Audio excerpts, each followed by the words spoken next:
моей жизни унывать. Бог не дан он, чтобы дьяволу служить, но чтобы сердце Иисуса в моей жизни воплотить. Эй, эй, йо, хвали, душа моя Его, я буду веселиться и прославлять Его. Эй, эй, йо, хвали, душа моя Его, за имя Иисуса займет достойный. Эй, эй, эй, йо, хвали, душа моя Его, я буду веселиться и прославлять Его. Эй, эй, йо, хвали, душа моя Его, за имя Иисуса займет достойный трон.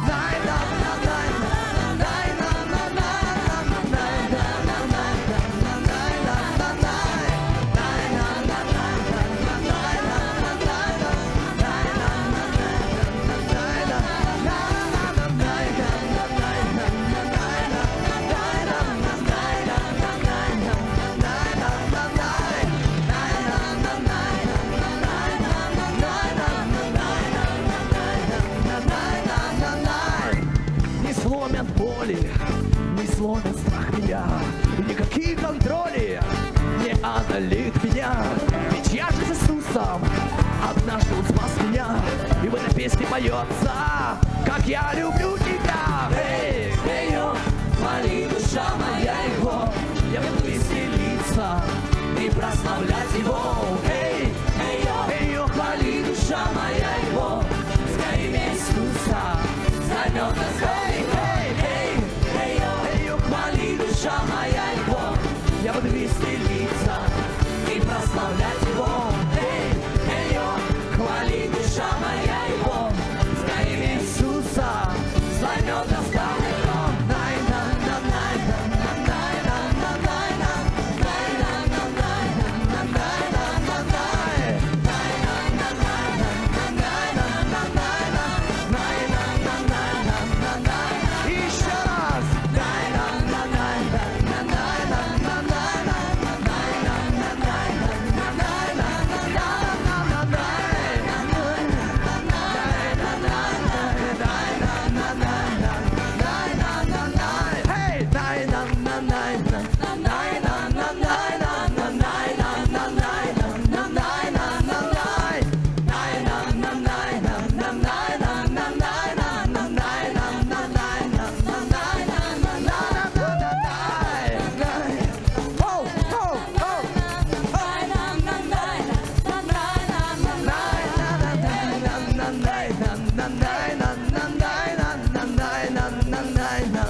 Я буду веселиться и прославлять Его. Эй, эй, йо, хвали, душа моя Его, за имя Иисуса займет достойный трон. Эй, эй, йо, хвали, душа моя Его, я буду веселиться и прославлять Его. Эй, эй, йо, хвали, душа моя Его, за имя Иисуса займет достойный трон.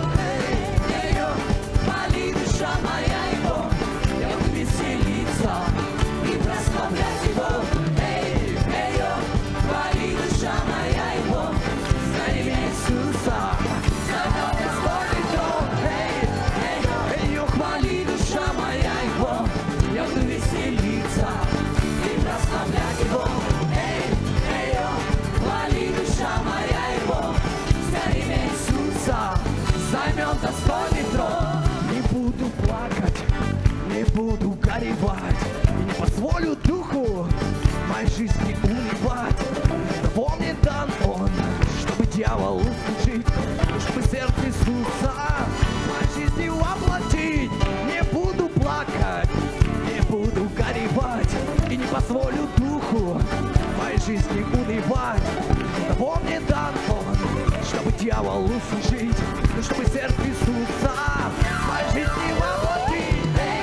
Эй, йо, хвали, душа моя Его, я буду веселиться и прославлять Его. Эй, йо, хвали, душа моя Его, за имя Иисуса займет достойный. Эй, йо, хвали, душа моя Его, я буду веселиться и прославлять Его. Эй, йо,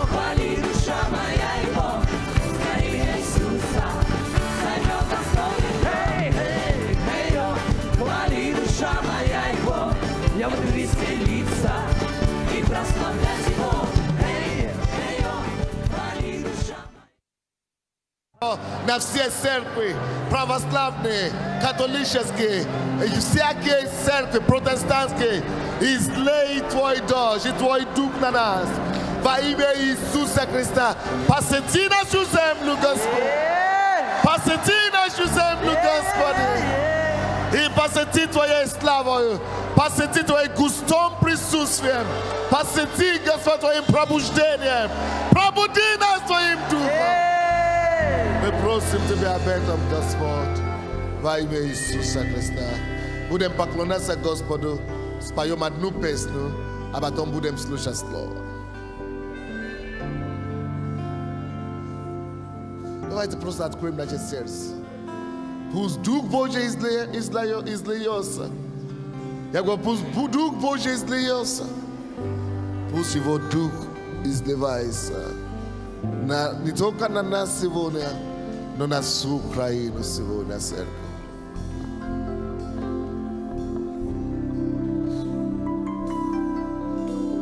Я поклоняюсь Тобі, величаю Тебе. Да, Ісус.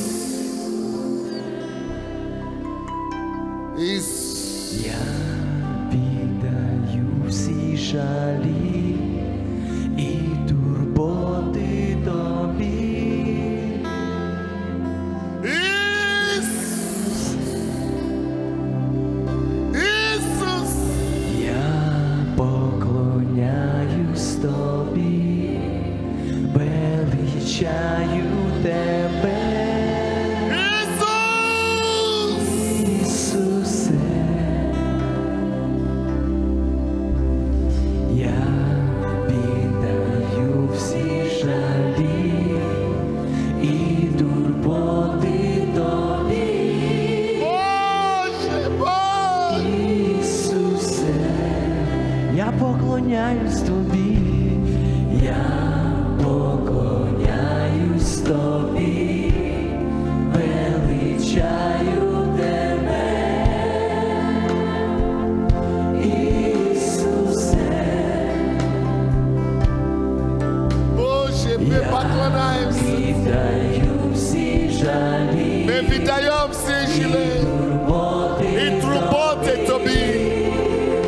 Ісусе мій.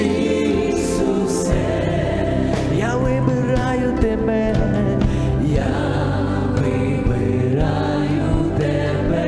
Вибираю. Серці лиш Ти, Моє серце лише. Ісусе. іншого шляху нема. Немає. Спалені мости, Ісусе, я лечу до Тебе, волі забуваю, бо Тебе кохаю. Ісусе, поруч Ти, я знаю, ніжним своїм духом нас оберігаєш. Ісусе, я лечу до Тебе, болі забуваю, бо Тебе кохаю. Ісусе, поруч Ти, я знаю, ніжним своїм духом нас оберігаєш. Ісусе,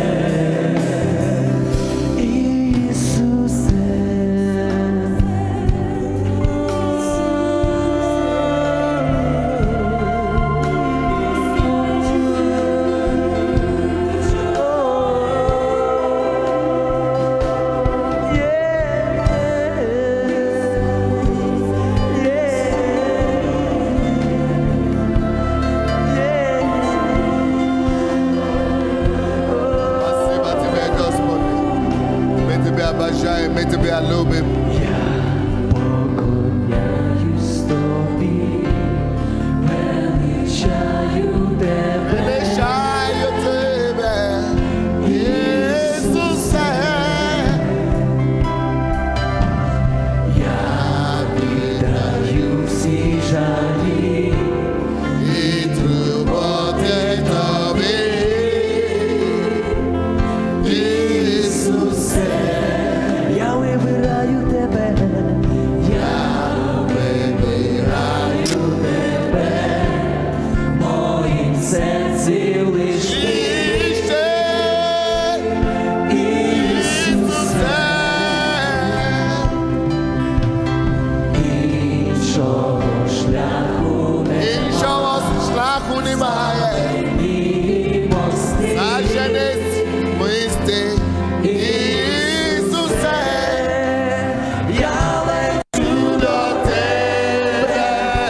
спасибо. Подними все упадшие в духе. Пусть твое воскресение и оживление придет в каждую домашнюю группу, каждый бизнес, каждое призвание, каждую судьбу.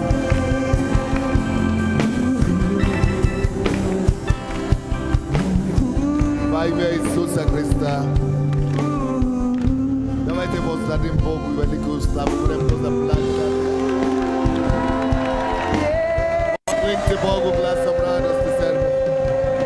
Подними твои голос к Нему. Давайте воскликнем Богу. Давайте воскликнем Ему. Давайте поднимем наши голоса хору. Я не слышу ваш голос. Я не слышу ваш голос.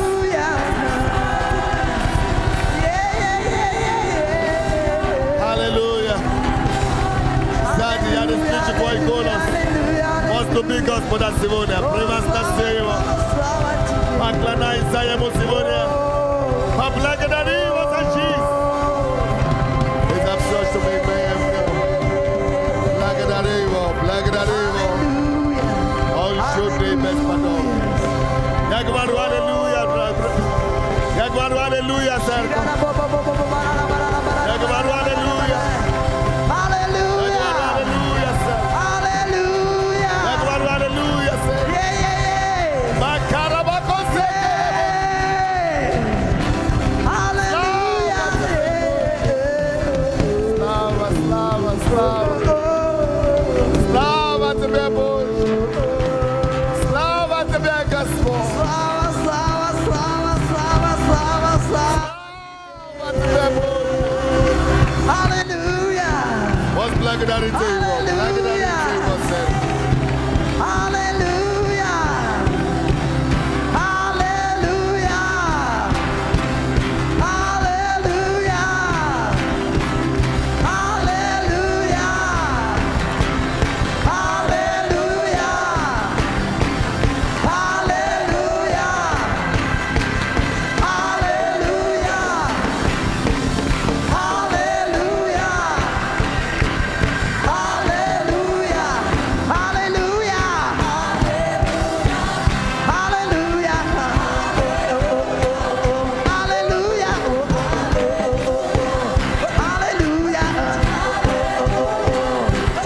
Аллилуйя.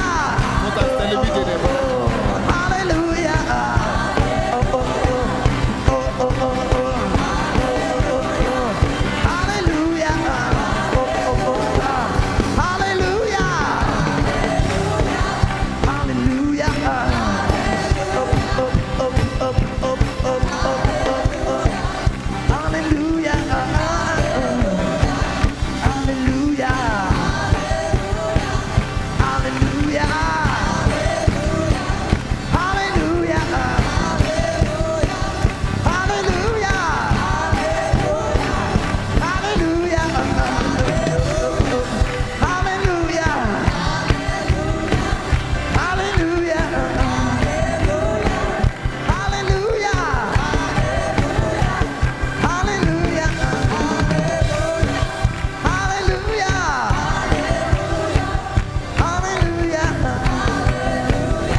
Y ves que no puedes descansar. Aleluya.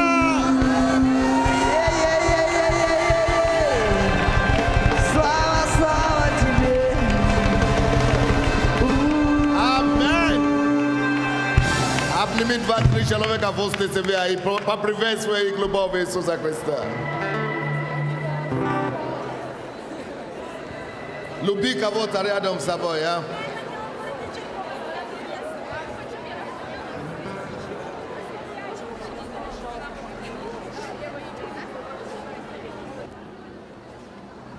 Иисус Господь!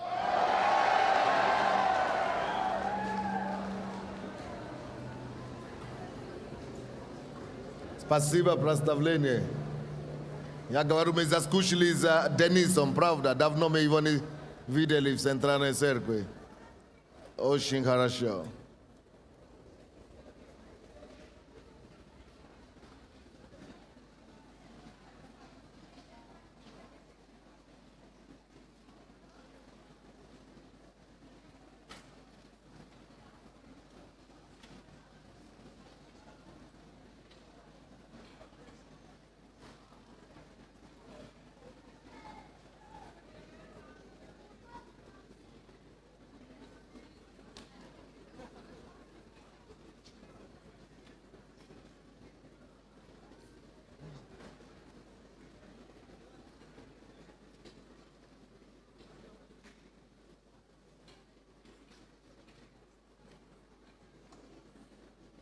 пока мы рассаживаемся, присаживаемся, я хочу попросить все наши гостей, которые приехали с данного зарубежья, голландцы, американцы, канадцы, чтобы шведы, чтобы все стали. Давайте поприветствуем их. Встаньте на ноги, поприветствуем все наших гостей. Встаньте все. Церковь, посмотрите, сколько людей приехали к нам из данного зарубежья. Давайте поприветствуем их.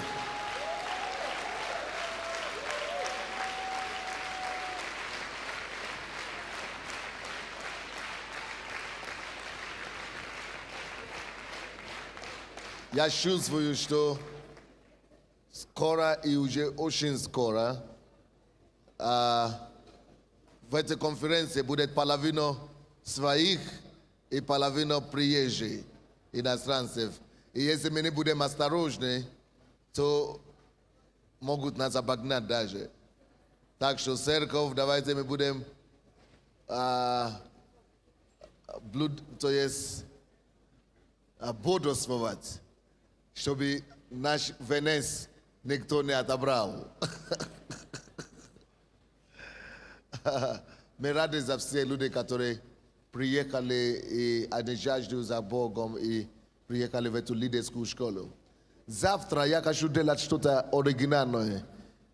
У меня было побуждение на сердце, то, что рассказал нам вчера пастор Юра, о том, как мы показали это видео, ролик, который, те фильмы, которые мы будем показать по TBN, на весь мир, можно сказать, чтобы показать вам чуть-чуть завтра, чтобы вы посмотрели один из них, один из фильмов, чтобы вы могли знать, что действительно мы нуждаемся в молитве, что нужно молиться за эти вещи, потому что на самом деле это серьезно.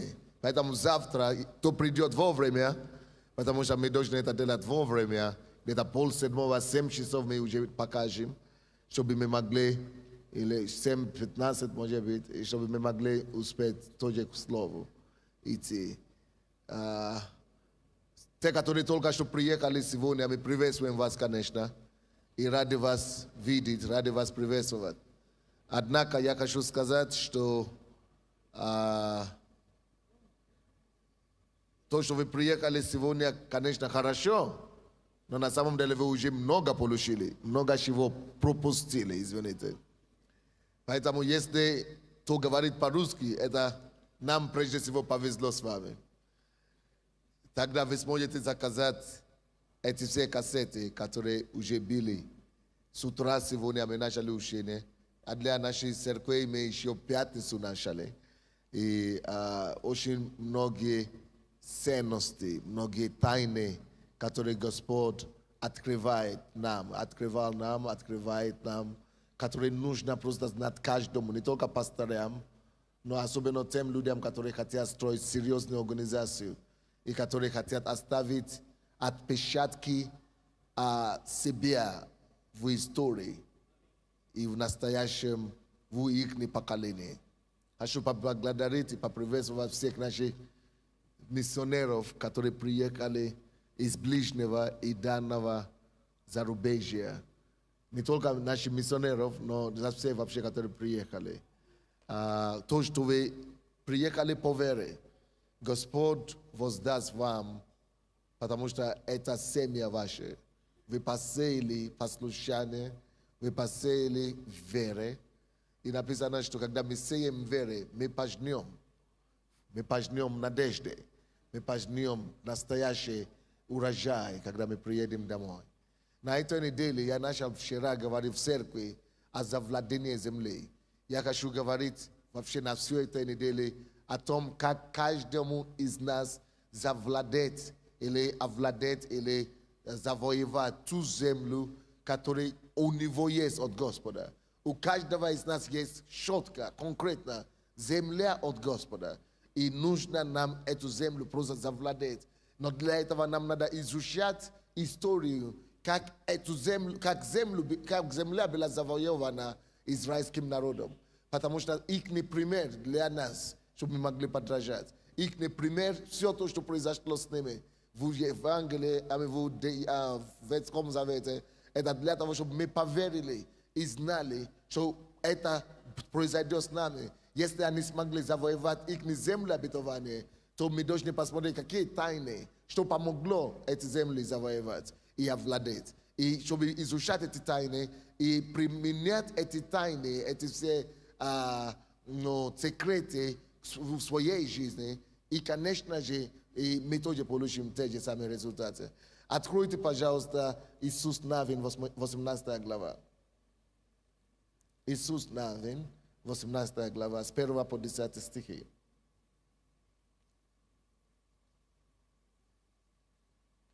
Я хочу проповедовать сегодня на теме «Не будьте не радеть о своем, как сказать, завладении, не будь не радеть о завоевании своей земли», наверное, лучше так, да? Завоевание, да? Не будь не радеть. Как? Без не радеть.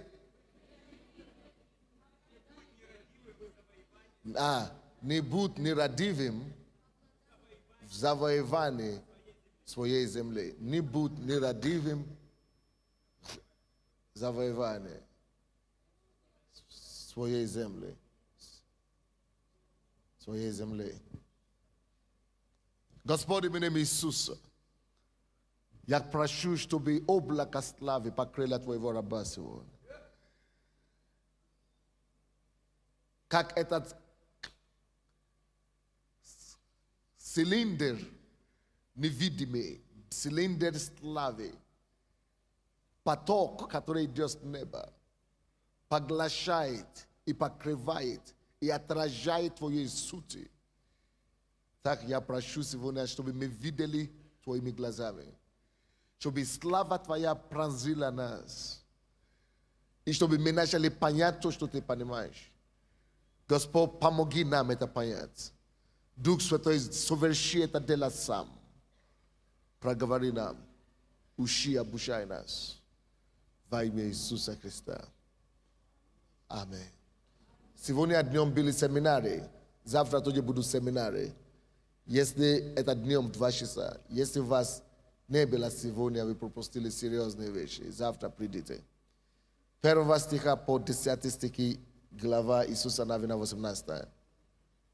Все общество сынов Израилевых собралось в Силом и поставили там скинию собрания, ибо земля была покорена ими.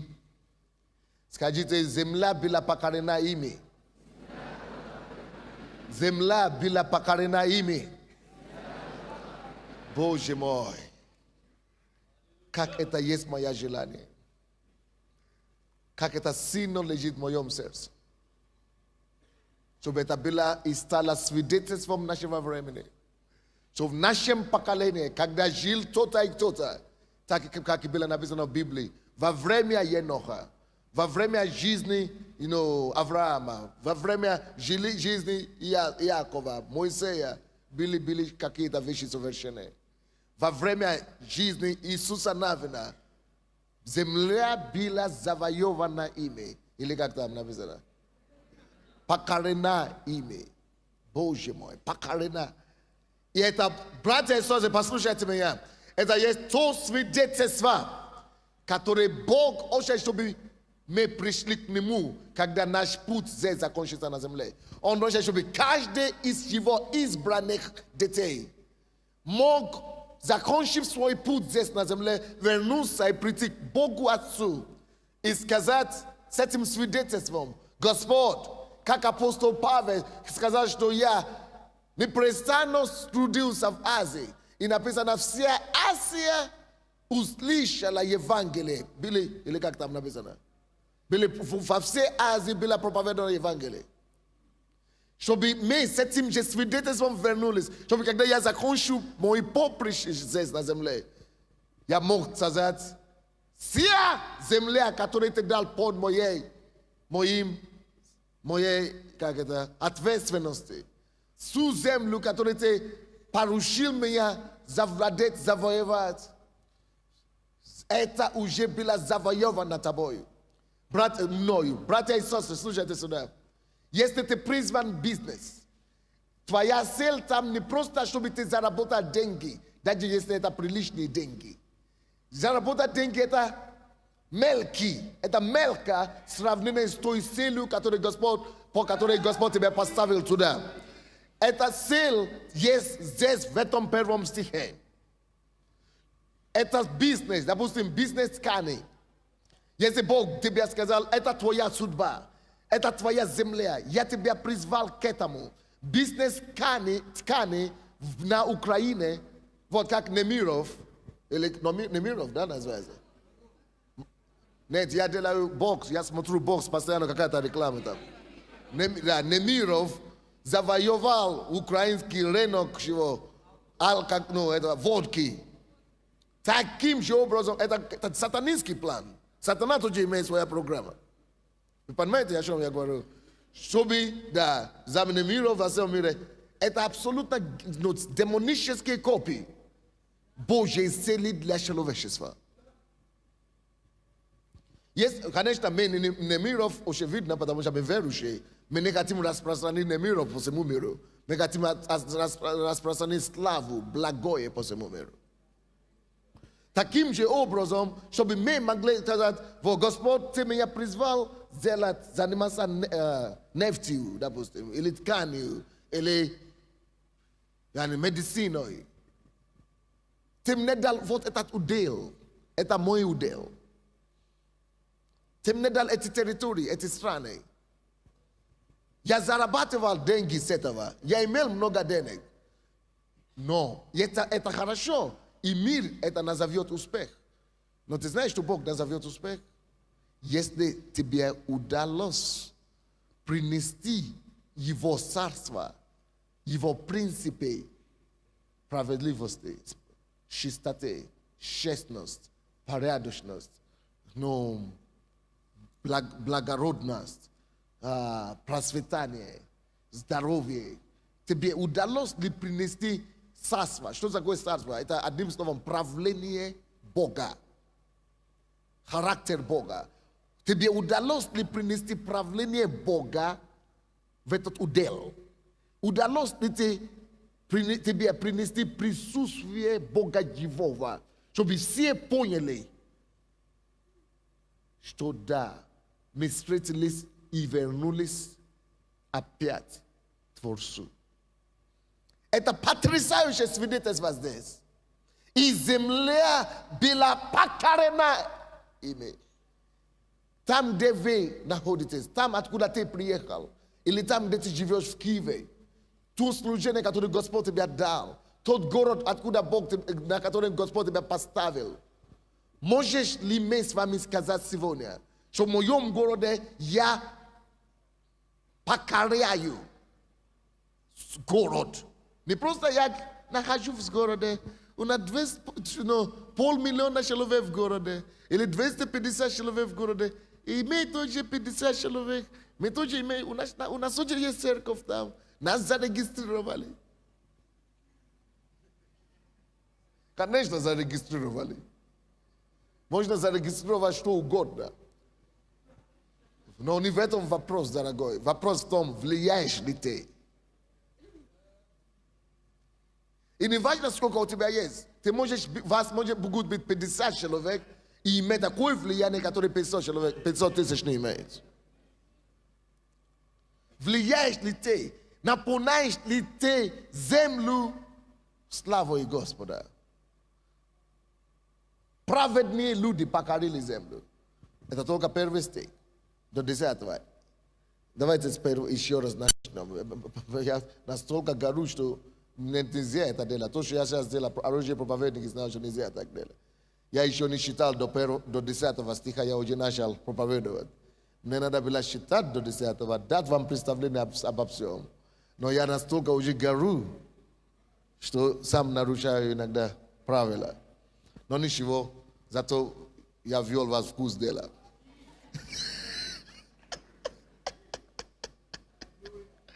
Все общество сынов Израиловых собралось в Силом и поставили там скинию. Скиния – это прообраз присутствия Бога, что Его царство пришло туда. Его правление здесь. Ибо земля была покорена ими. Ибо. Так что то, что скиния, это подтверждение того совершившего факта. Совершившего факт, что земля уже покорена ими. Из сынов же Израилевых, слушайте внимательно второй стих, очень оригинально и очень поучительный. Из сынов же Израилевых оставалось 7 колен. Это мне напоминает о нашей церкви. Которые еще не получили удела своего. Они вообще не получили. Тем более завоевать. Или покорить. Они вообще не в курсе. Живут и живут еще. Они думают, что они только должны существовать. Ты спросишь у них, почему ты живешь? Какая твоя цель в жизни? Какое твое предназначение? А какое? Живу, потому что проснулся. Обнаружил, что живу, и поэтому... Обнаружил себя, что дышу, и продолжаю дышать, и все. А вечером не тянется спать, и лягу спать, и все. А потом следующий день, ну, проснулся же. Надо же чем-то найти заниматься. Поэтому я и броду. Люди, которые живут без, знания, цели, конкретной задачи, поставленной им Богом, ради чего Бог создал их, к чему Бог их поставил, и почему вообще Господь им дал жизнь. Тем более осуществить это самые несчастные люди. Просыпаются, что-то делают, непонятно целый день, работают. Это общее такое клише. А к чему эта работа? Ну, заработать деньги. Хорошо, потом дальше что? Ну, дальше что? Ну, гулять. Поэтому он зарабатывает то, что потом он же сам использует, чтобы себя губить. Потому что когда нету цели, когда ты не знаешь цели твоего существования, ты думаешь, цель – это то, что ты видишь все делающие вокруг тебя.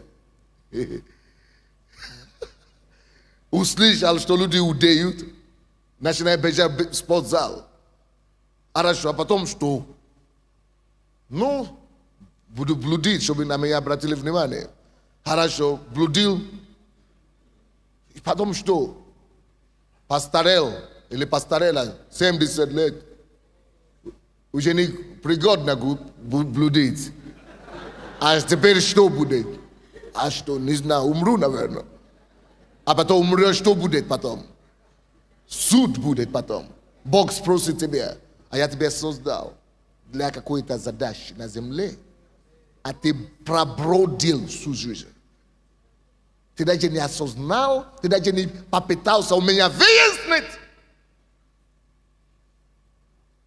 почему я тебя вообще образовал.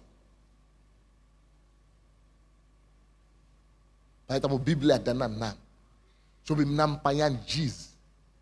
Почему она была дана нам, каждому конкретно. И слушайте сюда. Бог дал каждому, создает нас все, чтобы мы что-то делали для Него. Но из-за того, что мы были отпавшие от Бога в миру, земля сама отпалась от Бога, Бог спасает нас через Иисуса. Иисус пришел, Он спас нас. И после спасения, некоторые из нас говорят, а я хочу в церковь, чтобы потом попасть на небо. Ерунда все. Ты уже на небе. Если ты спасен, это уже Царство Божие. Царство Божие не там начнется, Царство Божие уже здесь.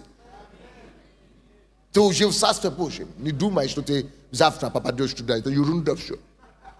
Если ты спасен, ты уже в Царстве Небесном. Что-то потом будет. Что-то потом будет. Ты просто поменяешь адрес постоянного места жительства.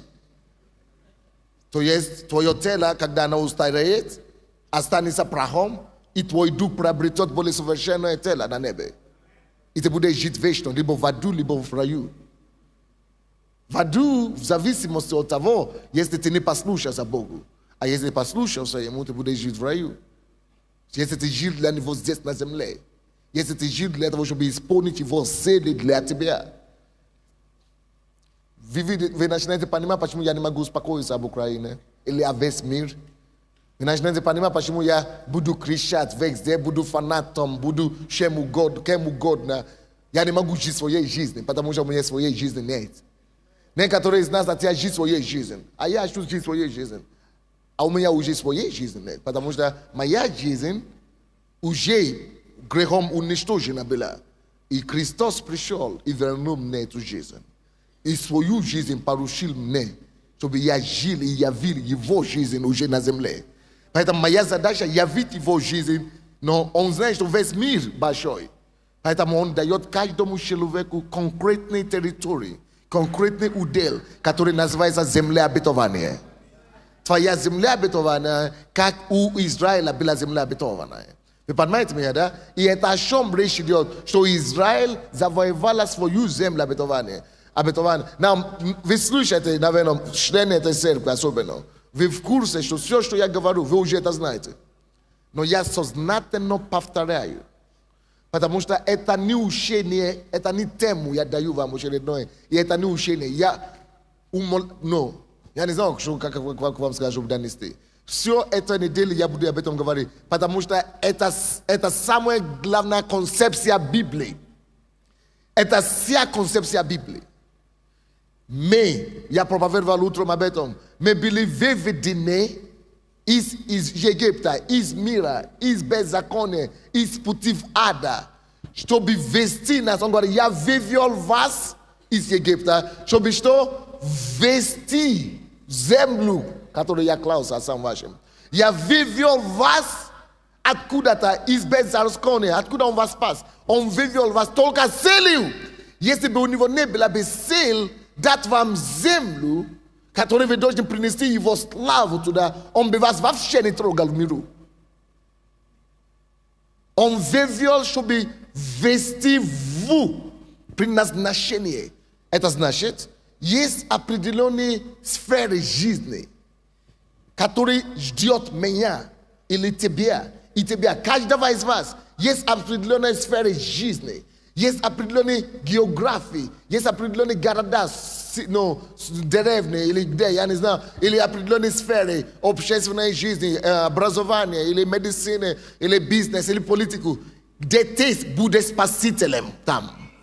Где тебя ждут, пока ты не появишься, и ты не возьмешь ответственность, осознать и согласиться с Богом, что да, это мой удел от Бога, это мое призвание от Бога, это моя земля, куда я должен принести избавление людям, которые в этой земле живут.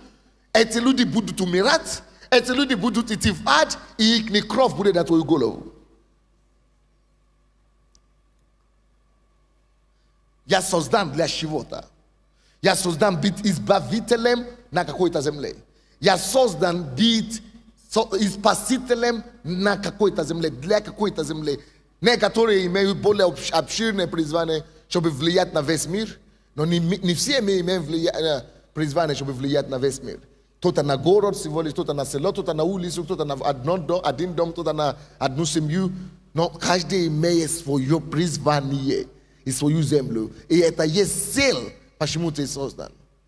Поэтому Бог избавил, и в Израиле мы видим этот образ.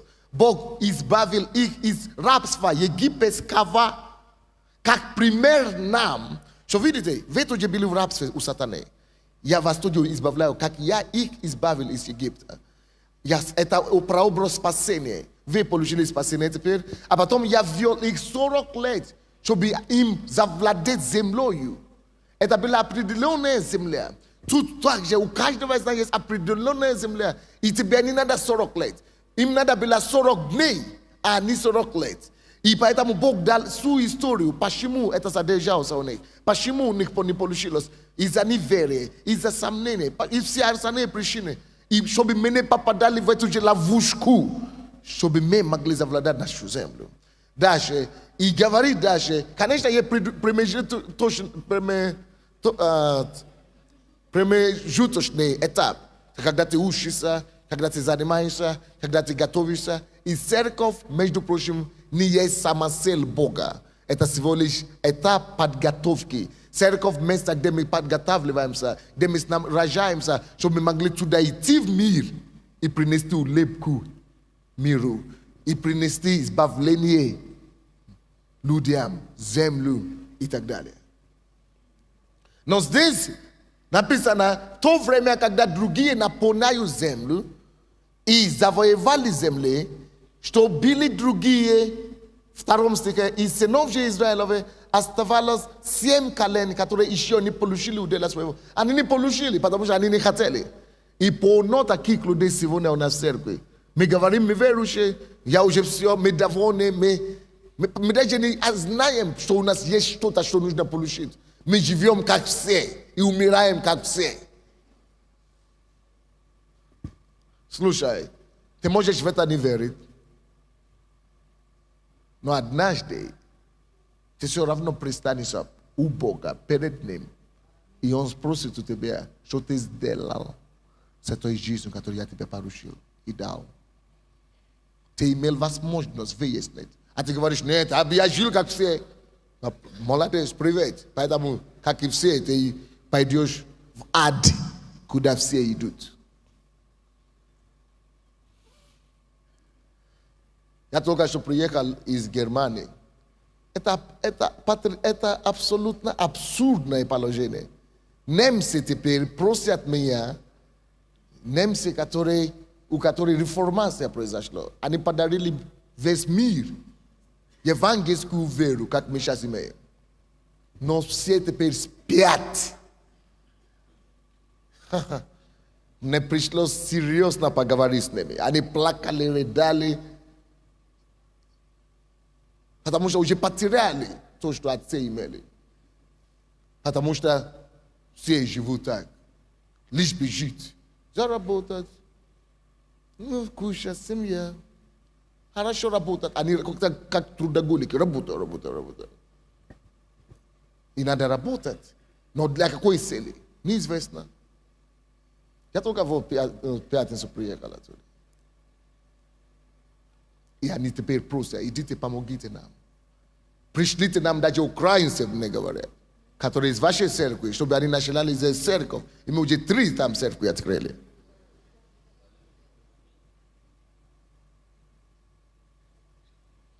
Потому что без Бога нету дороги. Чтобы у тебя не было, ты потом придет концов к этому же решению. Что напрасно и все. И Экклесиаст говорит напрасно. Единственное, что имеет значение, выполнить программу, ради которой Он тебя сюда прислал. И ради этого мы молимся, мы постимся, чтобы Его больше знать. Потому что по мере того, как мы наполняемся им, насыщаемся Богом, тем легче нам обладать ту землю, которую Он дает нам. Но 3 стих. И сказал Иисус сынам Израилевым, долго ли вы будете не радеть о том? Видите, почему я говорю, что не радивым в завоевании своей земли. Не будь нерадивым в завоевании своей земли. Вот здесь какой роль мужа Божьего? Это именно роль пастора, роль духовного наставника, который слышит Бога, который представляет Бога, это быть глазом, или это быть глазами и ушами для весь мир. И чтобы когда весь мир заблуждается, когда весь мир теряет предназначение и цели, когда весь мир просто живет для плоти, чтобы пастор, наставник народа Божьего мог восстать и сказать, эй, чем вы занимаетесь, люди? Разбудитесь, не будьте нерадивы. А Божье призвание и предназначение для вас. Это то, что делает здесь Иисус Навин. Он не просто говорит, ну, слава Богу, у меня свой приход есть. Приход есть, слава Богу. Еще и здание построим, и все. Не приходит дело.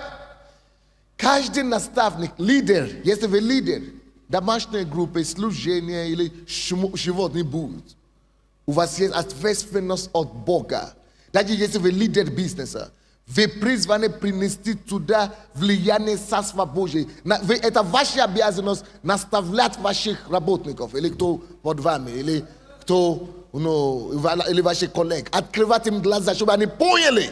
Потому что всем мы все нуждаемся в разумении. И если нам не скажут, нас не научат, мы все так и будем жить во тьме, и будем просто ходить вокруг. Поэтому молодец Иисус Навин. В 3 стихе. Иисус Навин сказал сынам Израилевым: долго ли вы будете не радеть о том, чтобы пойти? Обратите внимание, чтобы пойти.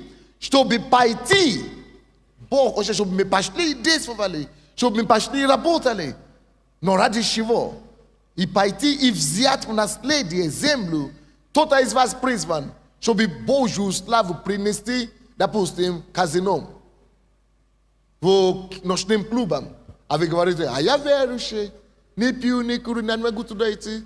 Но кто-то же должен Бога туда принести.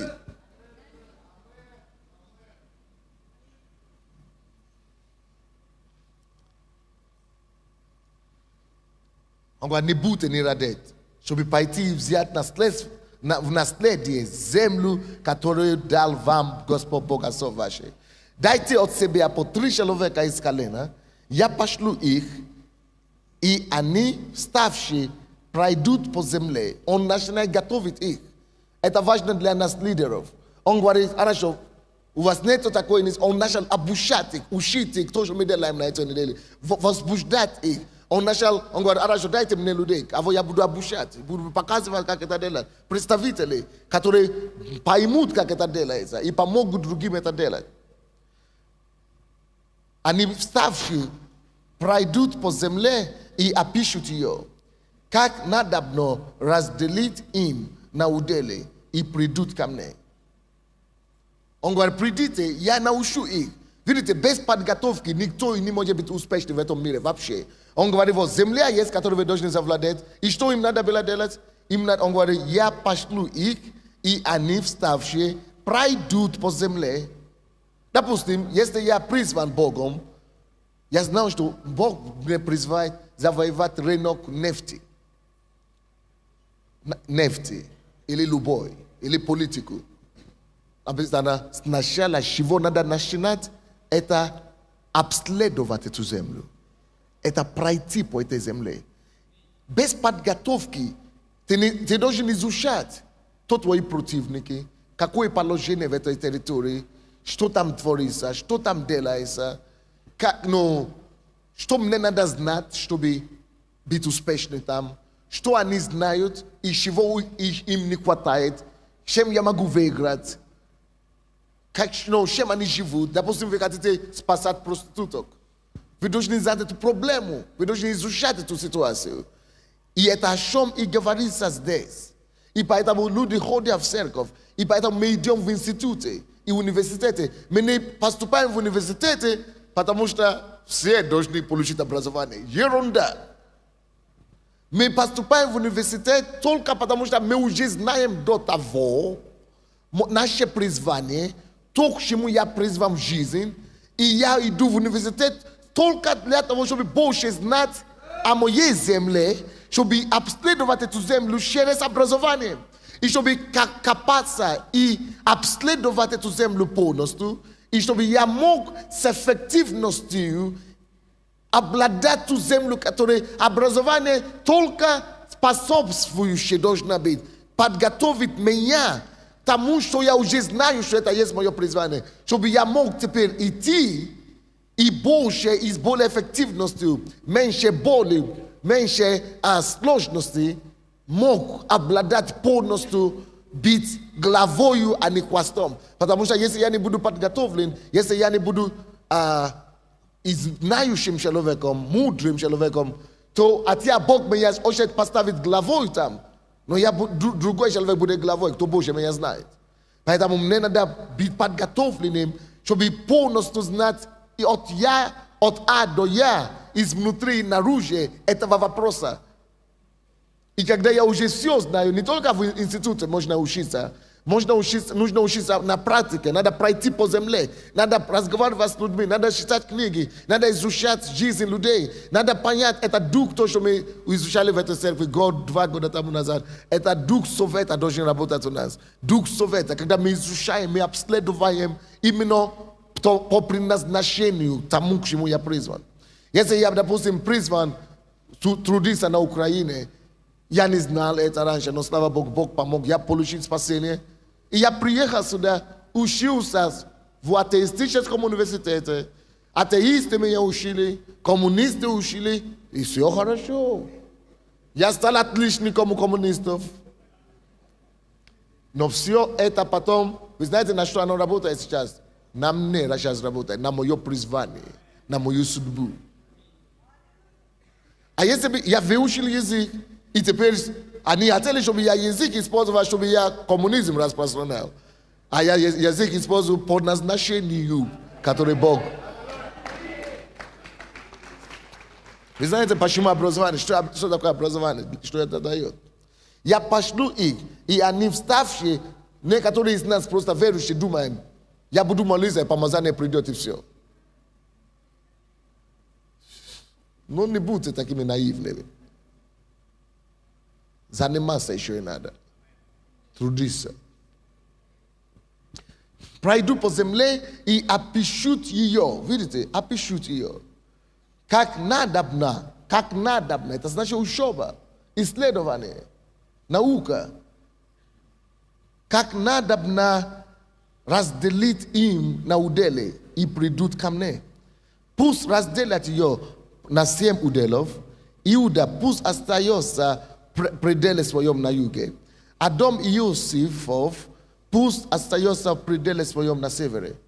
А вы распишите землю на 7 уделов. То есть каждому колену, каждому человеку Бог дает свое. Знаете, братья и сестры, чтобы понять свою землю, тоже надо учиться. Надо учиться закон Божий. Надо учиться, чтобы понять, кто ты. Надо изучать вообще, откуда ты. Кто тебя создал, кто он такой, Бог, который тебя создал. Надо изучать Бога, поэтому мы ходим в церковь. Чтобы мы могли полную картину о себе понять, надо хорошо понять, кто нас создал. И у него потом выяснить, кем он меня создал быть.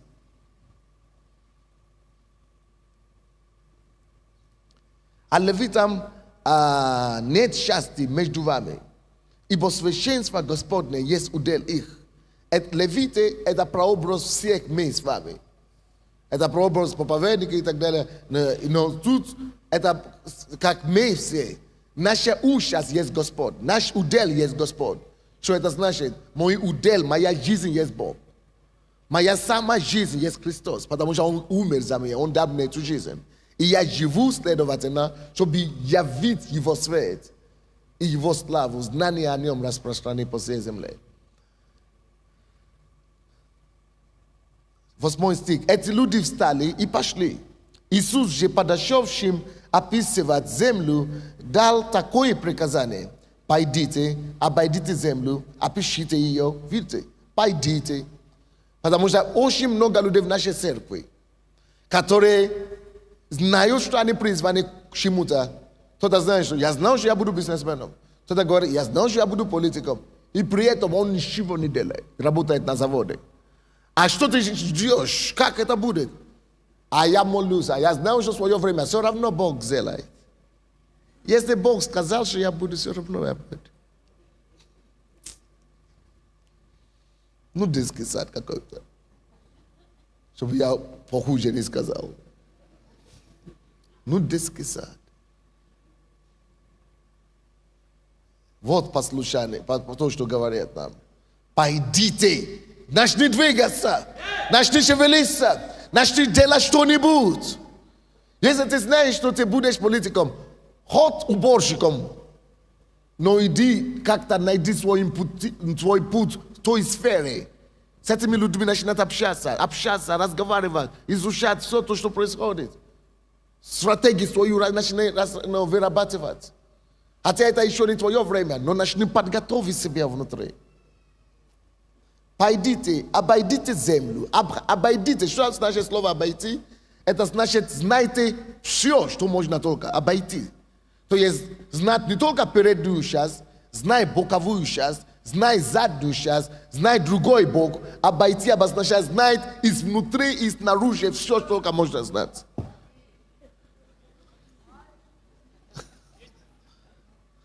Знай все, изучай все. Обойдите землю, значит, знай всю информацию, которую можно только знать. Всю информацию.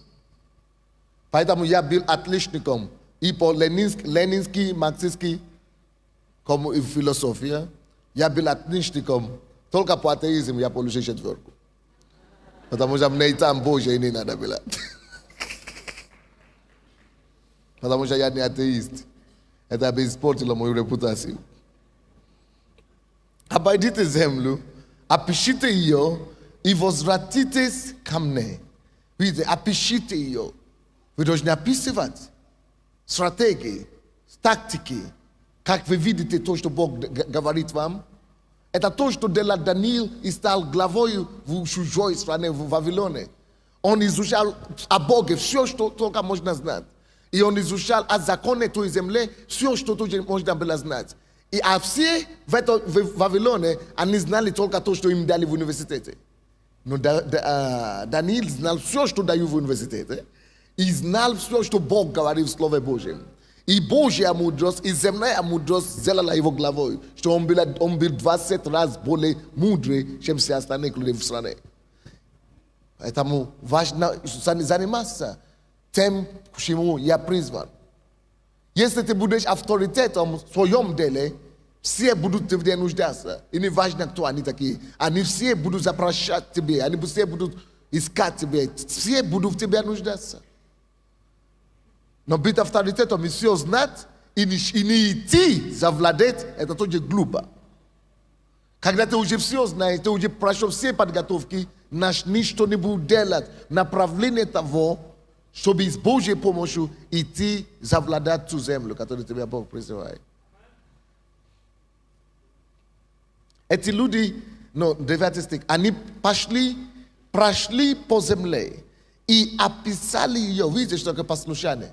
Вчера мы говорили об этом. Послушание есть, как мы говорили, сила завладания земли. Если вы можете только послушаться Богу, будет легко вам вообще стать тем, кем Он вас призывает быть. Они прошли по земле и описали ее, по городам ее, на 7 уделов в книге, и пришли к Иосифу в стан и Силом. Слушайте, многие из вас, это лидерская школа, я понимаю, потому что люди говорят, почему пастор, он же об этом на годовщине проповедовал, он же об этом где-то проповедовал. Я хочу, чтобы это стало, чтобы каждая клетка ваша, чтобы вы проснулись, чтобы только об этом вы думали. Как принести Бога в свою землю. Я не хочу другую тему вообще проповедовать. Но у меня есть еще 1000 тем, которые я вообще еще не читал вам. Не на этой теме. Если вы ищете проповедь, у меня есть проповеди, откровения, которые вы даже еще не... Вы будете бегать туда-сюда и прыгать от радости. Но не это нужно сейчас. Пока этого не будет, пока этот гвоздь не будет забит, другие кирпичи будут разбросаны просто. Не будет формы этой структуры. Вы понимаете меня? Вещи должны стоять там, где они должны стоять. Мы должны понять, что значит главное. И лидеры, если вы пастор или кто-то под вами, и люди, которые работают на вас, они не понимают, что вы идете завладеть землей. Каждый должен знать, зачем он здесь. Если он уборщик, если он секретарь, если он директор, если он менеджер, он должен знать, что он работает. Он работает с какой-то задачей, какими-то целями. Вот цели, вот пункты. Они должны знать, что наша программа – это принести порядочность, это принести славу, это принести пример, это быть ответом, это быть решением людям, это принести Царство Божие, это распространение знания Бога. Каждый должен знать, ради чего он трудится, что он делает. Каждый должен понять. И это наше задание, как пастор, как Иисус навин здесь делает, чтобы дать каждому человеку понять, что я не просто дышу. Я не просто хожу на работу. Я не просто хочу зарабатывать деньги или получить зарплату. Если вы работаете, чтобы только зарплаты получить или зарабатывать деньги, бедно вам. Вы должны работать не ради зарплаты, вы должны работать ради идеи, цели, которые стоят за этими зарплатами. Вы должны верить в это, что да, эти люди, это то, что мы делаем, оно может помочь людям. То, что мы несем, оно действительно есть ответ для мира. То, что мы несем, познание Бога, это то, что не только человеку даст, чтобы ему было хорошо здесь на земле. Не только вылечить его здесь на земле, но оно еще приведет его в Царство Небесному. Мы не хотим заниматься делами, которые принесут человеку хорошие чувства, только временно здесь на земле. Мы хотим заниматься делами, чтобы людям было хорошо от нашей деятельности здесь на земле, и чтобы еще после того, как они умрут, чтобы они могли в вечности быть счастливыми с Богом. Вот чем мы хотим заниматься. Поэтому мы именно несем Царство Небесное, его принципы, его законы, его заповеди. Иисус бросил им жребий в Силоме перед Господом и разделил там Иисус. Это то, что я сейчас делаю. Он разделил им свою землю, сынам Израилевым, по участкам их, сынам. Видите, он не разделил землю Израилю. Просто Израиль. Он дал... Очень часто, когда речь идет о земле обетованной, мы просто думали, Бог дал Израилю страну, землю обетованной. Нет, сынам Израилевым. Всякий раз, когда речь идет о земле обетованной, Бог всегда использует слово сынам Израилевым. Сынам Израилевым. Сынам, это значит каждому в отдельности. Не просто абстрактно. Сынам Израилевым, каждый по свой участок. Каждый имеет свой участок. Вы понимаете меня, да? Откройте, пожалуйста, со мной Захария, 6 глава.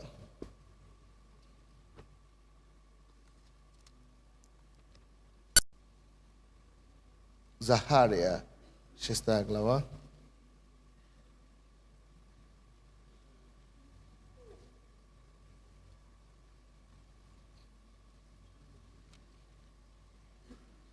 Седьмой и 8 стихи. Захария 6, 7, 8 стихи.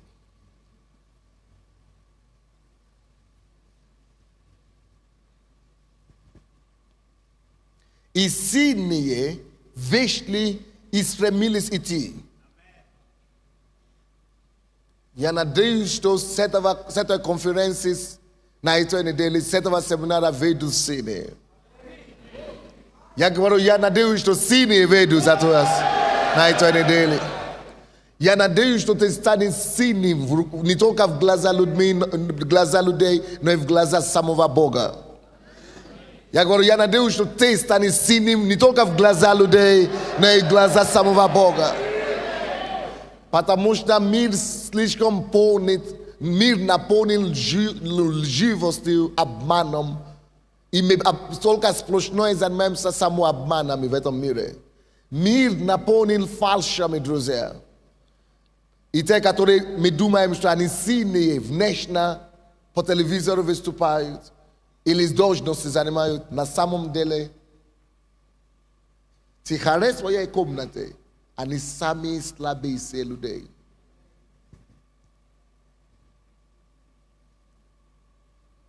Это ложь. Но вот, быть сильным в глазах не только людей, вот так, впечатлять людей, а в глазах Бога, вот к чему надо стремиться. То есть, и в публике ты сильным, и в тайной комнате ты мощным. И Бог засвидетельствует об этом.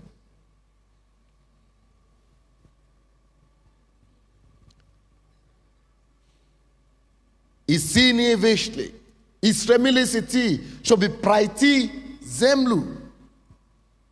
И он сказал, идите, пройдите землю, это ангел сказал. И они прошли. Здесь вообще-то речь идет о ангеле. Но мы можем тоже знать, что речь идет о нас. Я думаю, что после этой конференции мы выйдем как сильные в Господе. И наша сила, а что же вы обратили внимание на это? 7 стих. Сильные вышли. С одной конкретной целью, друзья.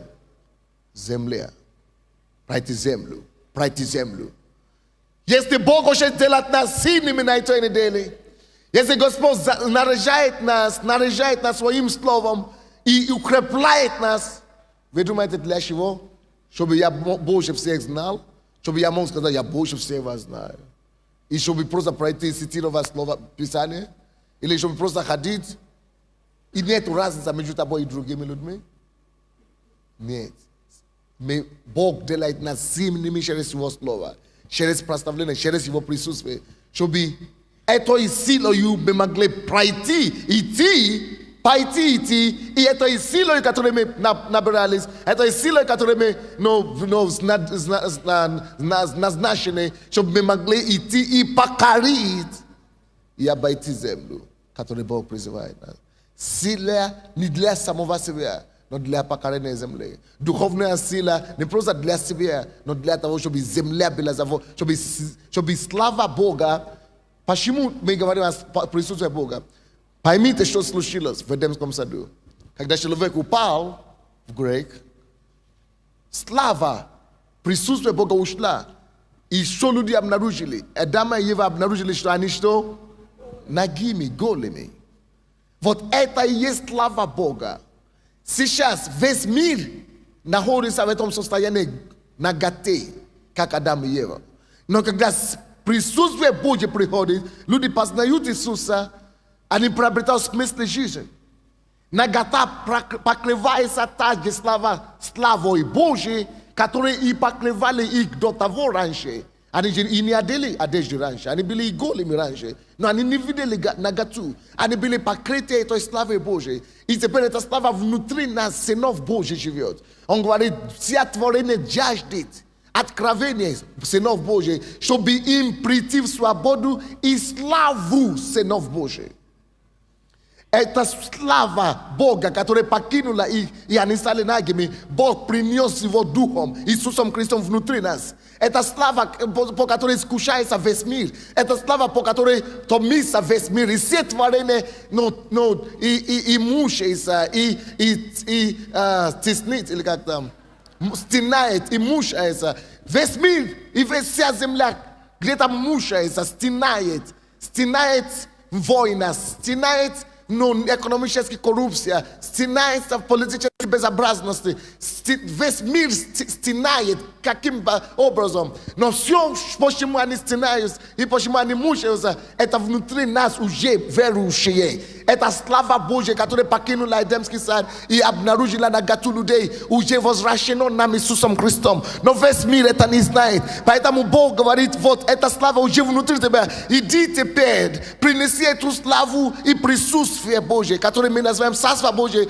обратно людям во все сферы жизни, чтобы они больше не были нагими, чтобы они опять были как бы одетыми Богом, чтобы слава Бога и достоинство Бога, которое покинуло им, вернули им были, чтобы были возвращены. Это все Божий образ, похожесть на Бога, характер Бога возвращены каждому человеку, чтобы выход было возвращено, был возвращен, чтобы решение было возвращено, чтобы достоинство было возвращено, чтобы сияние в лица людей опять было возвращено, чтобы вся эта красота и прелесть, которая была, когда слава была на них на Едем, в Эдемском саду, чтобы это было возвращено во все сферы жизни. Это не важно, где находится, это в спорте, это в искусстве, это в женском общество, это мужских футбольных геймах, где бы это ни было, Бог хочет, чтобы все опять приобрели прелесть общения и нахождения со своим Творцом.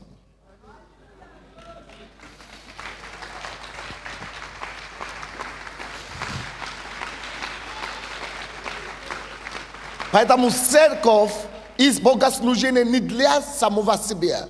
Церковь и богослужение не ради, просто так, чтобы мы были сильными Бога, чтобы мы сделались мощными paznane его, чтобы мы отражались его отражением, чтобы мы стали его образом и подобием, чтобы действительно его сияние, чтобы мы были похожи на него, чтобы мы во всем, чтобы мы не делали, отражали и были голосом Бога. И чтобы куда бы мы не пришли, чтобы мы стали успешными и политики, и чтобы мы не просто были очередной политик, но политик, который несет свет, политик или бизнесмен, который приносит порядочность, политик или бизнесмен, который приносит образ святости Бога, порядочности, праведность. Но это все жаждет весь мир. Весь мир это все ищет. Но никто это сам не может приобрести, никто сам по себе не может это найти, никто сам не может себе сделать праведным или святым, пока он не найдет потерянный рай, лице Христа Иисуса и присутствие Его. 8 стих. Тогда позвал он меня и сказал мне так, смотрите на это, очень важный стих сейчас. Смотри, вещащие землю северную, успокоили дух мой на земле северную. Вы не поняли? Бог говорит, эти сильные, которые стали сильными Бога, присутствие Бога, они вышли из присутствия Бога, как бы прообраз церкви, а потом из Божьего присутствия церкви вышли уже сильными, и они вышли в определенную землю северную. И Бог свидетельствует, говорит, Бог радуется, Дух Божий обрадовался, Бог обрадовался и говорит, слава Богу, класс, благодаря тому, что они пошли именно из всех земель, которые есть, они пошли именно в землю северную, и туда, северную землю, куда они пошли, успокоился мой дух. Пока мы не принесем Божье присутствие в эту землю, куда мы призваны, куда мы предназначены Богом, Дух Божий не может успокоиться. Его Дух бродит, и его Дух ходит, как в изначальном Бытие 1 главе. Написано, что Дух Божий двигался по земле. Он не мог успокоиться. Дух Божий не успокоится по поводу той земли, которую Он призвал тебя, чтобы ты наполнил. Пока ты не пойдешь туда и не принесешь его царство туда, только тогда Бог может дышать. И успокоиться. Он говорит, эти вашим послушанием, то, что они пошли, вы успокоили мой дух. На той земле северной, видите, он не сказал на всю землю, юга, центральную, запада или востока, потому что никто не пошли в эти все земли. Успокоился его дух только в отношении той конкретной земли, куда кто-то принес царство.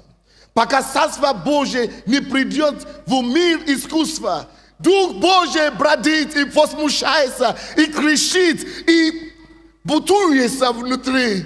Кто не пойдет за нас? Кого мне послать? Мои люди, художники гибнут.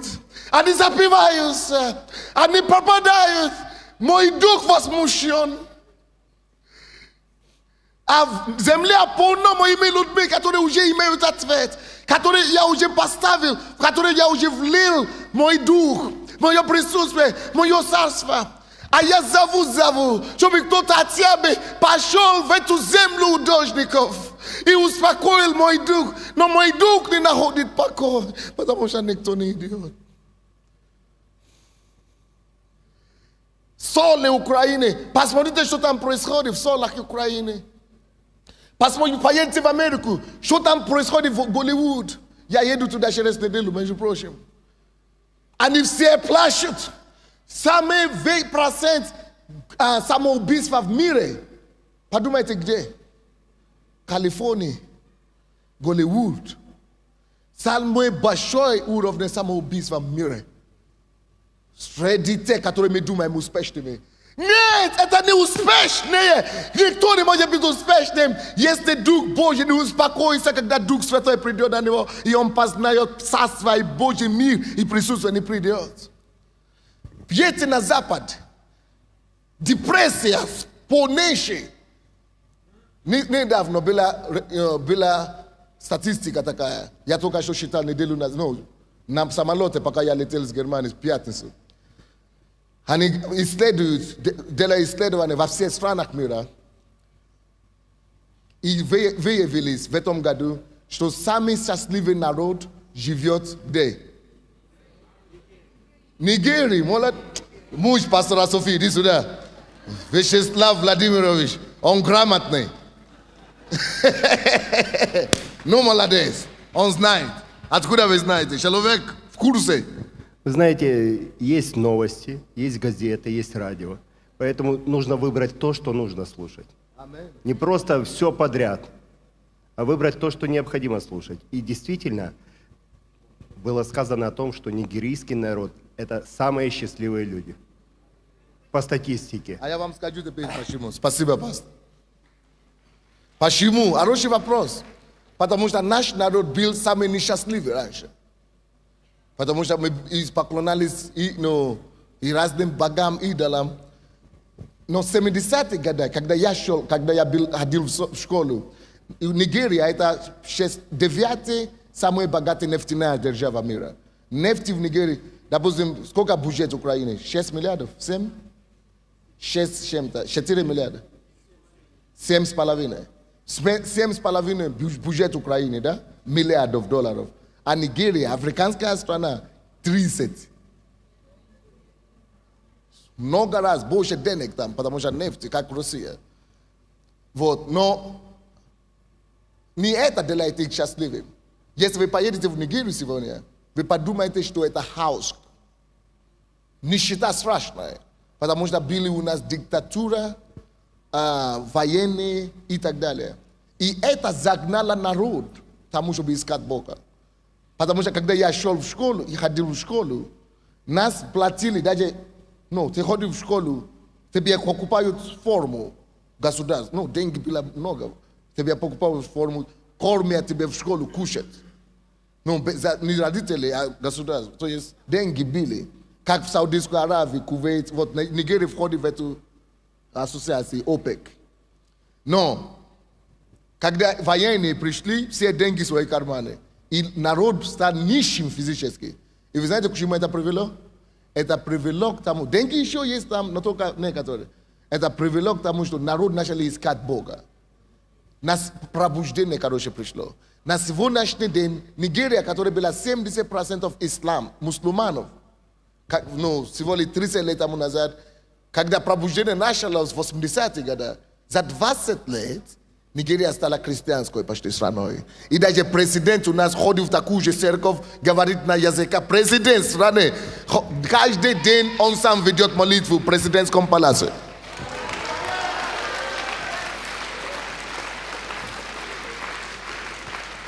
И эти люди, которые сделали это исследование, сказали, мы не можем понять, как эти люди могут быть такими счастливыми, когда американцы в 16 месте находятся. Да? Канада тоже. Это самый высокий уровень жизни, а они внизу, несчастные. И это заблуждение украинцев сейчас, до сих пор. Между прочим, Украина, Россия и так далее. Румыния на парижном месте, и Белоруссия, и Украина тоже, последний тоже. Потому что мы думаем, что мы будем счастливы, когда деньги будут побольше. Брось это всю ерунду. Человек становится счастливым по мере того, как слава Божья, присутствие Божье, познание истины, абсолюта, Отца, Бога, Сына и Духа Святого. Когда по мере того, как ты знаешь твоего Творца, ты становишься более счастливым. Почему мы такие счастливые в этой церкви? Все украинские журналисты приходят сюда, они ко мне приходят и говорят, объясните, пожалуйста, как вы объясните такие неординарные поведения ваших прихожан? А я говорю, что значит неординарное поведение? Вот смеются, улыбаются. Это же все, вы же не скажете нам, что это все естественно. Это же все под какими-то эффектами. Потому что, драйв, и они говорят, какой-то Fari. Atunci ani radius, atansuiut. Mijis naim, știu, bese tava de la ili bes. Ni vas moș de radu vas avotag. Ani duba un știu mi vse na kolite. Mi vse podetim delom paita mumita kie vos bușdione.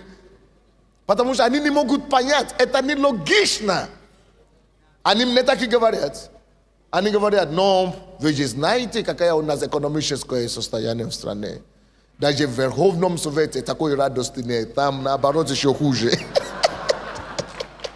Это они мне вот так говорят, журналисты. Поэтому от чего же радоваться? Не от чего радоваться. Ну, не чем радоваться на Украине сегодня. Поэтому это ваши люди какие-то странные. Потому что при таком тяжелом состоянии они еще улыбаются и радуются. Все, и враги, и друзья, кто не побывал в нашей церкви, говорят, мы никогда более счастливых людей не видели. Все признают. Все признают. Более счастливые люди они не могут видеть. Почему? Это иначе не может быть. Потому что мы приблизились наибольше к тому совершенству, которое есть сам счастье, само счастье. Сама радость. Дух Божий успокоился на нас. Вы поняли меня, да? Дух Божий успокоился на нас. Но Бог не просто уже, чтобы мы сказали, о, Дух Божий успокоился на мне, все хорошо, я радуюсь. Он говорит, он делает нас сильными, чтобы мы как сильные вышли, обошли землю и наполняли землю с той силой познания Бога, которую мы имеем. Он говорит, когда они пришли на землю северную, тогда что? Тогда Дух мой успокоился на земле северной.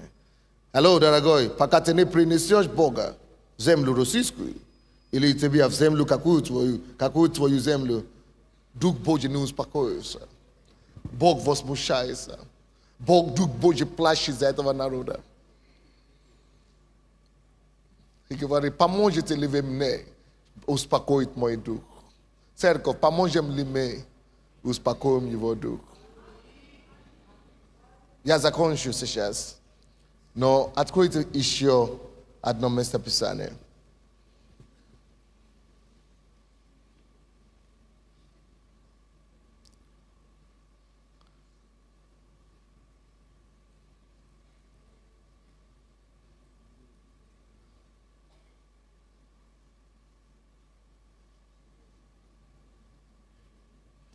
Давайте откроем Амос. Чуть-чуть назад, чуть-чуть листайте. Амос. 6 глава, 1 стих. Амос. 6 глава, 1 стих.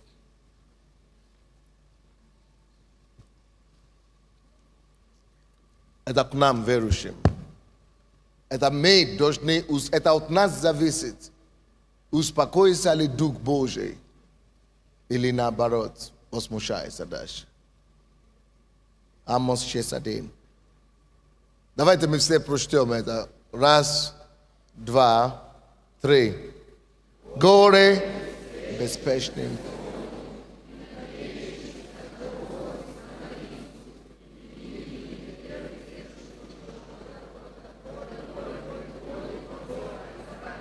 Спасибо.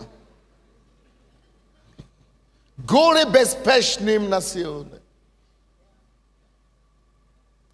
Горе беспечным на Сионе. Горе беспечным на Сионе.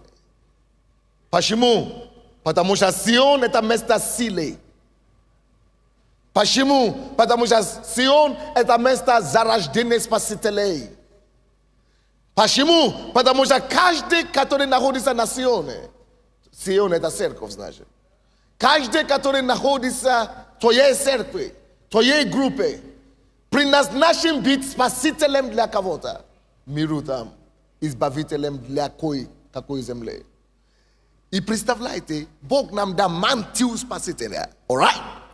И тут, там же на Сионе, где нам поручается и нас назначают быть сильными, чтобы спасать и избавлять. И тут мы сказали, а зачем мне? Мир гибнет без тебя. Это тебя весь мир ждет, чтобы принести избавление. А ты выбрал и решил быть беспечным. Вообще ничего не делать, все равно.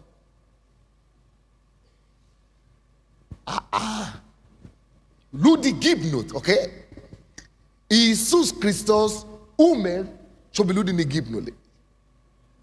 Он пролил свою кровь, чтобы люди не гибнули. Он спас тебя, чтобы ты не погибнул, чтобы ты не погиб.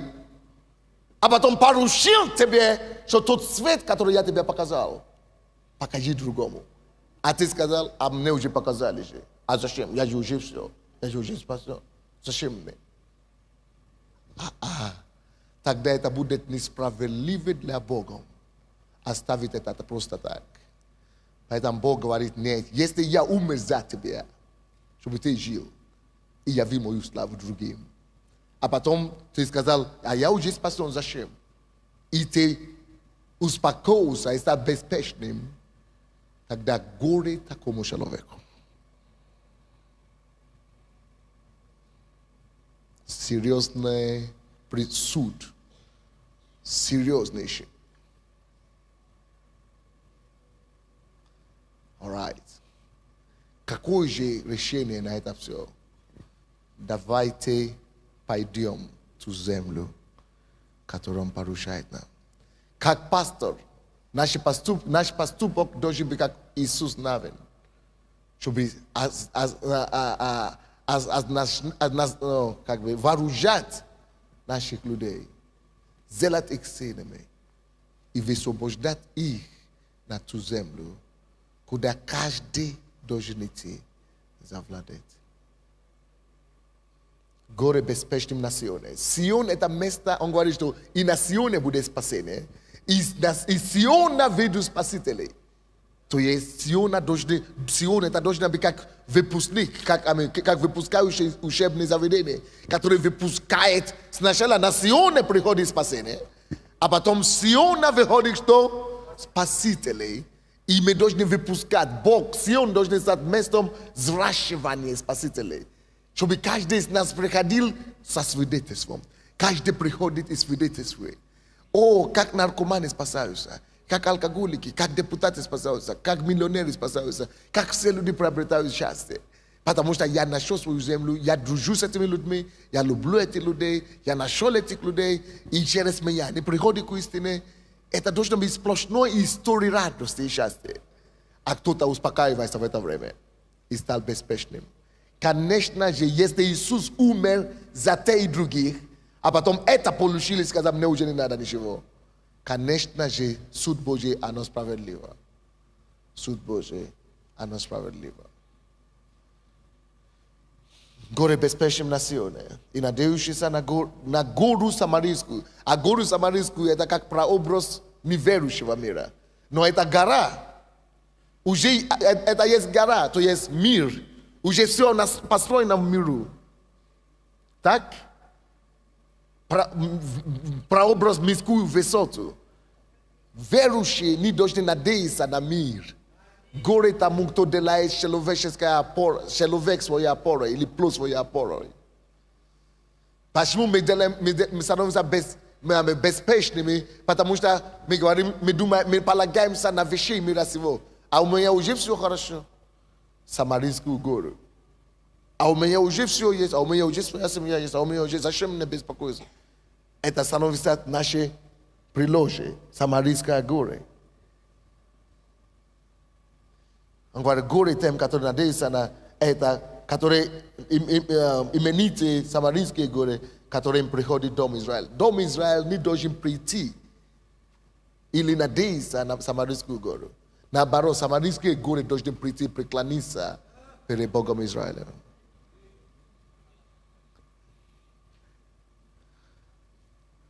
Так, не будь нерадивым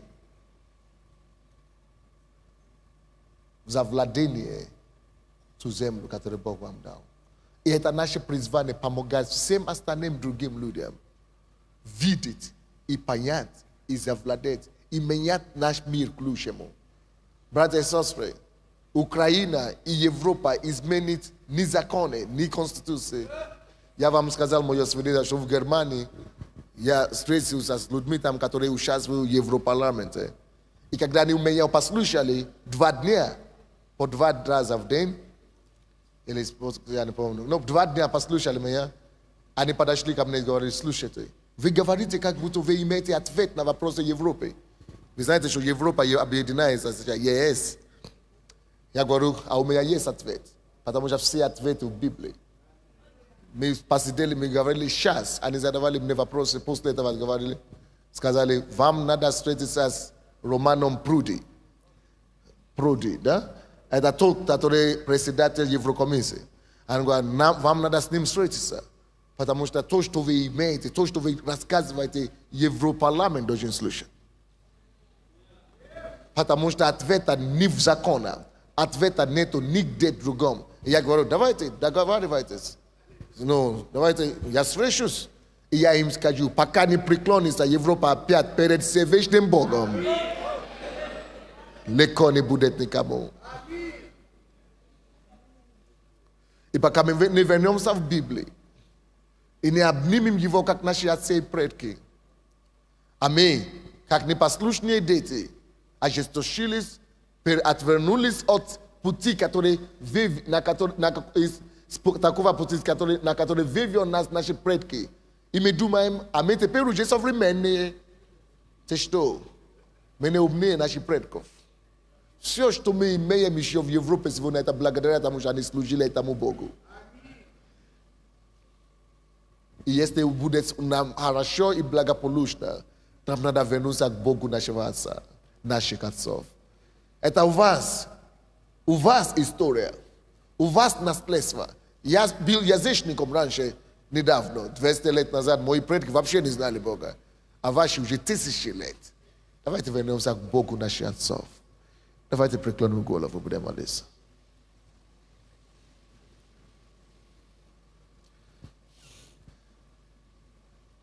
Давайте предоставим свою жизнь как живую жертву перед Богом и скажем ему, Господь, я хочу жить, обнаружить свою землю и все. Я не хочу жить больше ни для ничего другого.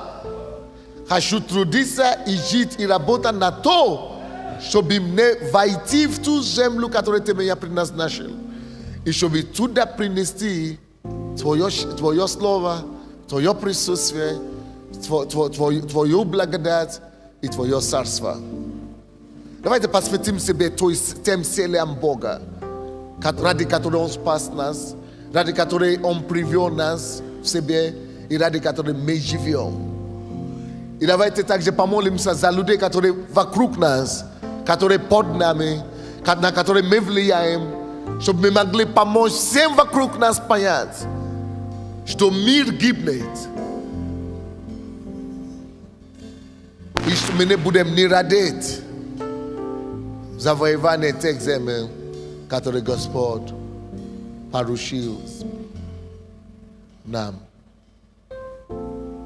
Давайте просто посвятим себя, сделаем посвящение такое. Если православные и католики уже до них доходит это, то до нас тем более.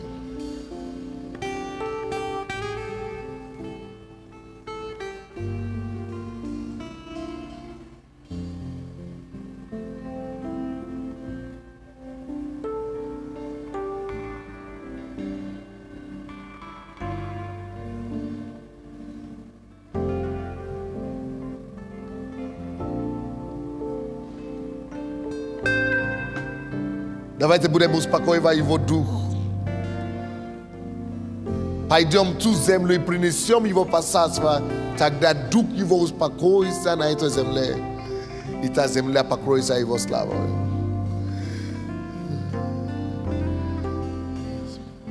Помоги нам нести Твой дух во всех местах, куда Ты призываешь нас.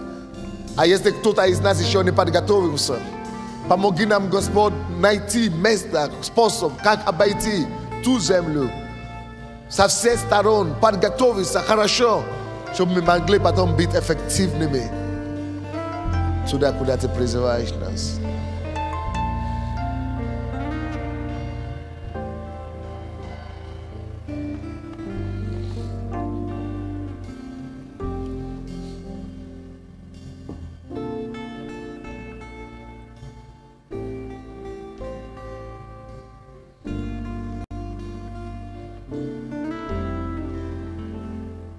My jest sudbanosny ludy, друзья. My z wami sudbanosny naród. Od nas мир зависит. От нас земля зависит. От тебя конкретной судьбы земли зависит. Если Бог увидит, что ты честный, что ты действительно хочешь, Он тебя вооружит. И Он тебя доведет до того места, куда Он тебя призывает.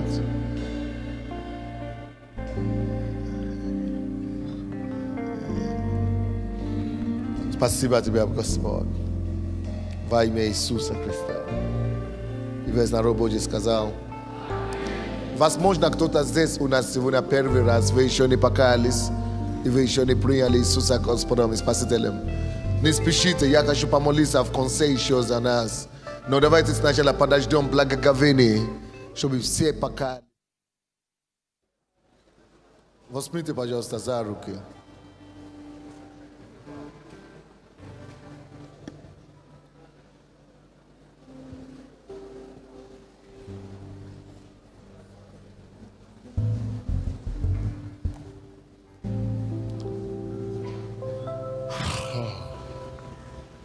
Я не могу вам сказать, какая ответственность я чувствую за эту неделю. Многие люди верующие, многие люди спасены, многие люди идут на небо. Но мало кому удалось в своем поколении иметь общую картину Библии.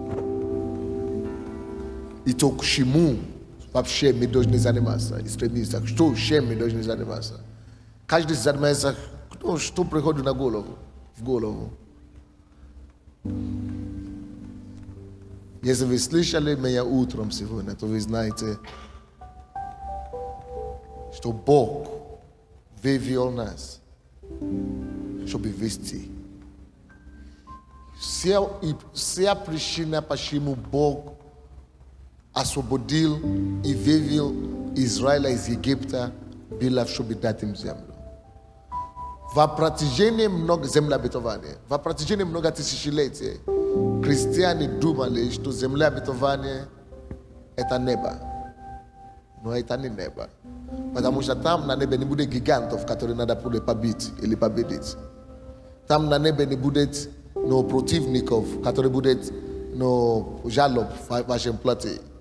Там только рай. И все. Харизматик догадывались, что, наверное, это не небо, но они не знают, что это.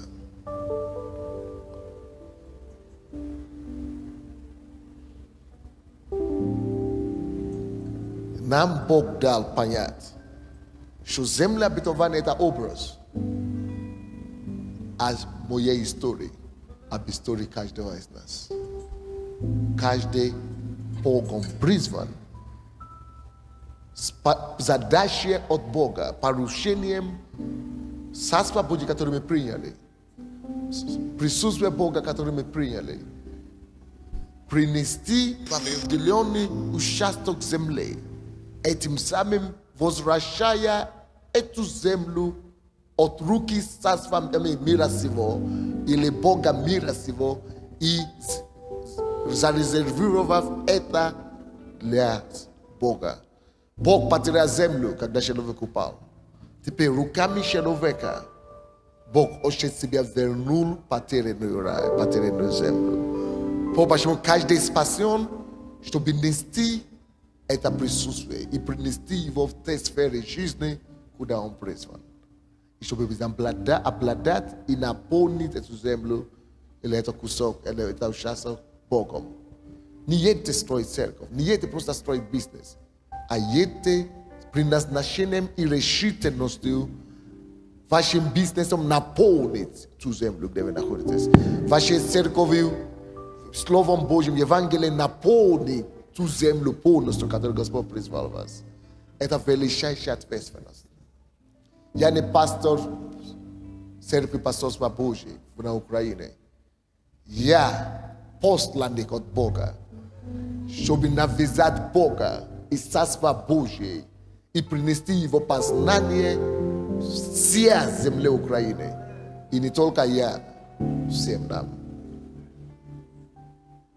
Бог дал это задание. И другие страны Он дал другим тоже людям. vehement ответственность от Бога. Вернуть землю Ему. Господь, именем Иисуса. Я могу делать то, как я понимаю. Могу говорить то, как я могу. Насколько я могу, насколько я способен. Но Бог только ты можешь вести сделать революцию в сознании, приоритета и в жизни каждого из нас. Поэтому я умоляю тебя, Отче благий, который дал это поручение изначально, чтобы мы перестали быть нерадивыми. Помоги каждому, кто слышащий через кассеты, в присутствии здесь, это слово, чтобы никто не остался равнодушным, и чтобы не был нерадушим людей Божьих в этом царстве, в этом доме, в этой церкви. Но чтобы каждый из нас восстал и принял решение жить для тебя, взять ответственность за его миссию и принести Бога в то место, сферы жизни, куда ты посылаешь. Открой нам глаза. Да неси это откровение до каждого, Отец. Зарви нас изнутри и сделай нас спасителями и избавителями для всего своего поколения. Пусть каждая страна будет затронута славою и величием Твоим. Пусть все сферы жизни будет перевернутой с головы на ноги. Порядка мира сего, с порядка дьявола на Божье установление. Дай нам авторитет, чтобы это делать. Дай нам власть, чтобы это утвердить. Дай нам мантию, чтобы сопровождала нас. Помоги Твоему народу.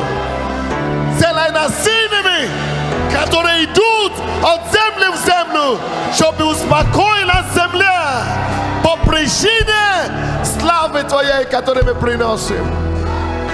Выпускай сильны с Сиона, выпускай спасителей отсюда, и да будет сказано, что на Сионе будет спасение и избавление, ибо дом Якова завоюет и наследует свое наследство и святость. Тебе слава и хвала, Господь. Мы любим Тебя, мы обожаем, мы превозносим. 10 часов завтра утра с пасторами, служителями, те, которые свободны, мы встретимся.